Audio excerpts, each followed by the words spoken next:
Good evening. Tonight is the first of a series of little talks on what was Jesus really talking about. Before we start, I'd like to sing this little chant, the Sanskrit chant, and from there I think it's a good place that we can expand from the talk. Om Jnana-timirandasya Gananjala-salakaya Chakshur-militam yena Tasmai Sri-Gurave Namaha. So that means I was born in the dense darkness of ignorance, but my spiritual masters forced my eyes open with the torch lamp of knowledge. So this torch lamp of knowledge, what is this torch lamp of knowledge? And this metaphor, allegory of light that the different scriptures use, is this purely metaphorical, or is there something like the light on your path, like a philosophical roadmap for your life is like light on the direction of your life? Or is there actually a light involved there? So to know that, we have to go into a little bit of the mechanics of the inner bodies. In the biblical scripture, it's called there's two bodies besides this physical one that we see. There's a celestial body, and then there's the Lord from heaven, the second man.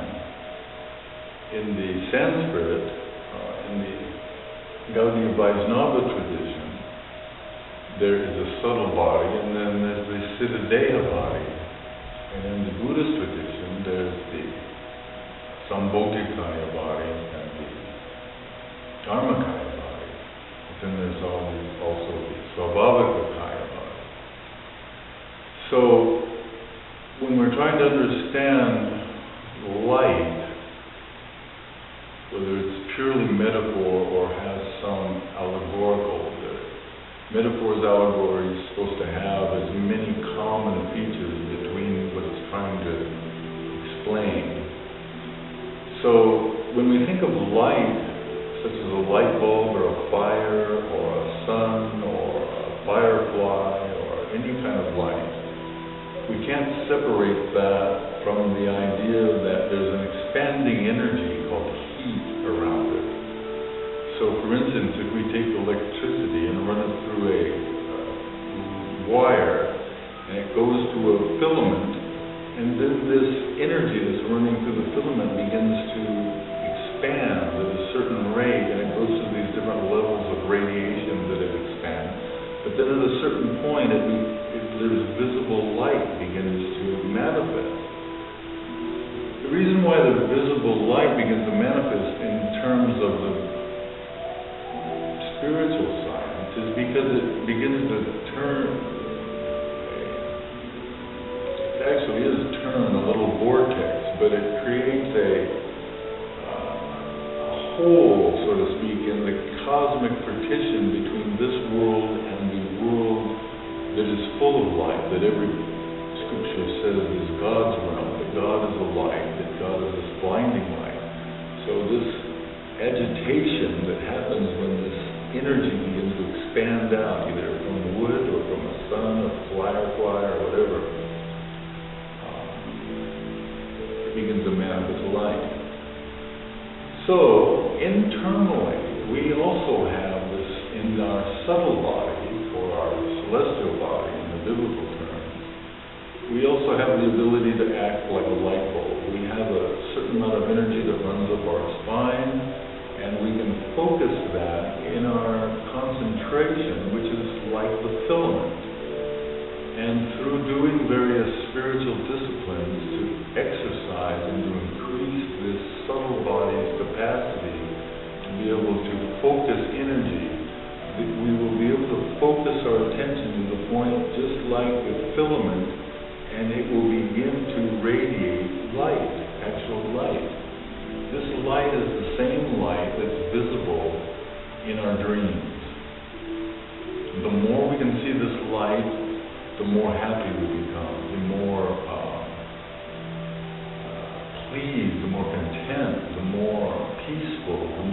creative, the more of the facets of the right brain, the intuitive, the feminine, the artistic, the more aspects of that particular brain begin to manifest, the more we begin to see this light. So, when we're talking about blessings then, back to the spiritual master that says, I was born in the dense darkness of ignorance, but the spiritual master has forced my eyes open with the torch lamp of knowledge. When a person reaches a certain capacity in their ability to be able to focus this attention, then they're able to focus it into another person as what's called in that prayer, the torch lamp of knowledge. This is the meaning of what a blessing is.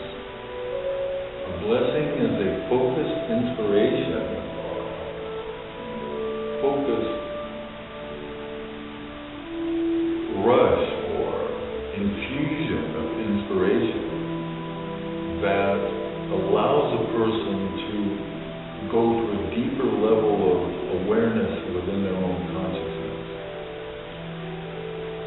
How we get to do that is through sacrament. There are different types of sacrament. Usually we think of sacrament as a wafer and wine, the Eucharist of the Catholic Church. But actually anything can be a sacrament, because what happens when you offer a sacrament is that because God has given His Word, He has ordained, He has authorized this process, that when you make this offering, again, this process of thinning the partition between you and God is diminished a little bit each time you make an offering that is a sacrament. Now, when I say anything can be a sacrament, you can make that offering with your thoughts, you can make that offering with your actions, your deeds.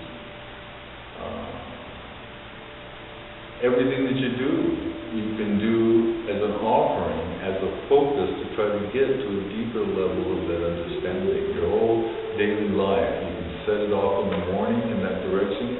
You can remind yourself that that's the reason why you're alive, to get deeper and deeper. And then, of course, you'll get the money from your job and you'll get everything else thrown in. But if you focus for this highest principle, then you will achieve the highest principle also. So,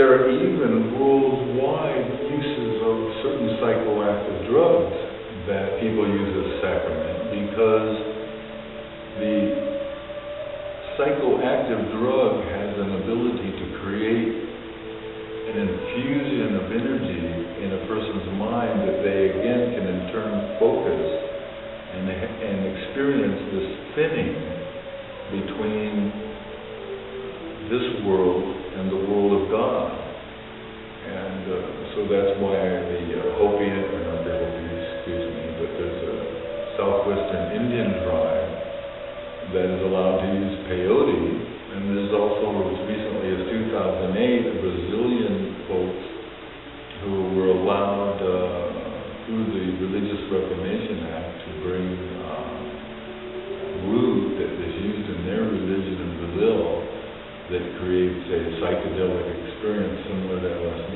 I'm told. And they're allowed now to use that sacrament because it's been existing in their religion and because it brings them experiences of God. And this is why the Indians are allowed to take peyote, because they, and within their religious context, it brings them closer to God. So a sacrament is anything that brings you closer to God, in a nutshell. So,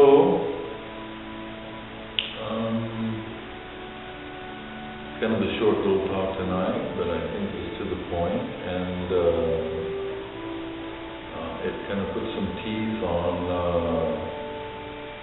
like I said on the flyer, what we're trying to do is give a comparative analysis, use scientific words, psychological words, and ancient religious terminology, and trying to make a communion between those three so that we can understand better what true religion means, what true spiritual science means in the modern context, because I don't blame anybody for not wanting to go to the churches that most of the Christian churches that we see these days that don't even offer a meaningful, deep understanding of their own doctrine. But thank you very much this evening, and it's been a great pleasure, and